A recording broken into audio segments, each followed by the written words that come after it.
আসসালামু আলাইকুম। আজকে আমি সুজি দিয়ে ভীষণ মজার নাস্তা বানিয়ে দেখাবো। সুজি দিয়ে আমরা অনেক রকম নাস্তা তৈরি করে থাকি। কিন্তু আজকে আমি ভিন্ন রকম করে ভিন্ন স্বাদের একটা নাস্তা রেসিপি করে দেখাবো। খেতে অনেক মজার হবে আর খুবই সহজে বানানো হয়ে যাবে। তাহলে চলুন রেসিপি শুরু করি। প্রথমে এখানে 1 কাপ সুজি নিয়েছি। মোটা দানা, চিকন দানা যেকোনো সুজি নিলেই হবে। এখন আমি এই সুজিগুলো একটা ব্লেন্ডার জাগে নিয়ে একদম মিহি করে গুঁড়া করে নিব।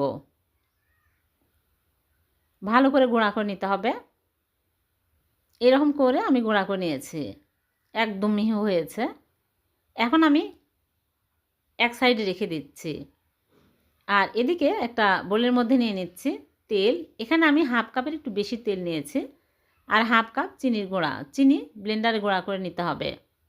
তারপরে আমি দিয়ে দিচ্ছি ঘি। ঘি আর তেল যদি একসাথে দেওয়া হয় তাহলে ঘিয়ের সুন্দর একটা ফ্লেভার পাওয়া যায়। স্বাদমতো লবণ দিয়ে দিচ্ছি। আপনারা চাইলে এখানে শুধু ঘিও দিতে পারেন। আমরা চাইলে শুধু তেলও দিতে পারেন। এখন আমি ভালো করে ফেটিয়ে নিব। তারপরে সুজির গুঁড়াগুলো দিয়ে দিচ্ছে। সবগুলো দিয়ে দিলাম। আর এখানে নিয়েছি ময়দা 1/4 কাপ। তারপরে দিয়ে দিচ্ছি বেকিং পাউডার হাফ চামচ। আর বেকিং সোডা দিয়ে দিচ্ছি হাফ চামচের অর্ধেক। এখন সবগুলো একসাথে ভালো করে মাখিয়ে নেব।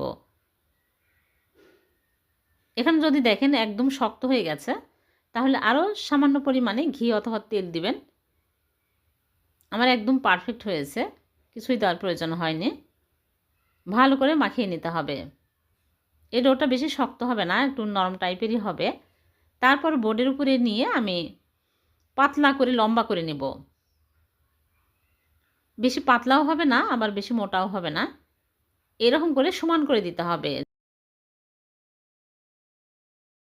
যেহেতু সুজি ফেটে ফেটে যাবে তাতে কোনো সমস্যা নেই। লম্বা করে নিলাম। লম্বা করে আমি সমান করে নিয়েছি দুই পাশে। তারপরে আমি নাইফ দিয়ে এরকম করে পাতলা করে কেটে নিচ্ছি। কেটে তারপরে আমি উপর দিয়ে ডিমের কুসুম দিয়ে দিচ্ছি, তাহলে সুন্দর কালার হবে। সমস্ত ভালো করে লাগিয়ে নিয়েছি।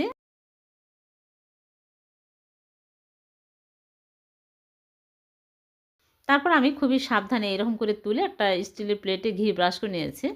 এর মধ্যে সবগুলো তুলে নিচ্ছি। খুবই সাবধানে তুলে নিতে হবে, তাহলে ভেঙে যাবে না, যেহেতু সুজির ভেঙে যাওয়ার চান্স থাকে। সবগুলো তুলে নিয়েছি। এখন আমি উপর দিয়ে চীনাবাদাম শুকনো তাওয়ায় ভেজে তারপর গুঁড়া করে নিয়েছি। উপর দিয়ে এরকম করে সবগুলোতে দিয়ে নিচ্ছি। এখন আমি চুলায় বেক করব। এর জন্য আগে থেকে চুলায় একটা কয়রা বসিয়ে স্ট্যান্ড বসিয়ে 5 মিনিট গরম করে নিয়েছে। এখন আমি এর মধ্যে বসিয়ে ঢেকে জাল করব 20 মিনিট। এক এক চুলার আঁচ এক এক রকম কম বেশি লাগতে পারে। আমার 20 মিনিট লেগেছে। দেখুন অনেক সুন্দর কালার আসছে। এখন আমি চুলা থেকে নামিয়ে নিচ্ছি। চুলা থেকে নামে ঠান্ডা করে তারপর তুলতে হবে। গরম অবস্থায় কিন্তু তোলা যাবে না, তাহলে ভেঙে যাবে। এরকম করে সবগুলো আমি তুলে নিচ্ছি। দেখুন কত সুন্দরভাবে উঠে আসছে আর কত সুন্দর হয়েছে দেখতে।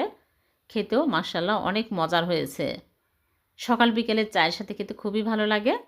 আবার মেহমান আসলে মেহমানকে আপ্যায়ন করা যাবে চায়ের সাথে। খুবই টেস্টি হয়। সুজিতে এইভাবে একবার বিস্কুট বানিয়ে দেখবেন। বেশি করে বানিয়ে এয়ারটাইট বক্সে রেখে দিবেন, অনেক দিন পর্যন্ত খাওয়া যাবে। ভিডিওটি ভালো লাগলে লাইক কমেন্ট শেয়ার করতে ভুলবেন না। অন্যকে দেখার সুযোগ করে দিবেন। আর এরকম সহজ নতুন নতুন রেসিপি পেতে আমার চ্যানেলটিকে সাবস্ক্রাইব করে চ্যানেলের সাথেই থাকবেন। আবার দেখা হবে এরকম নতুন কোনো রেসিপিতে। আল্লাহ হাফেজ।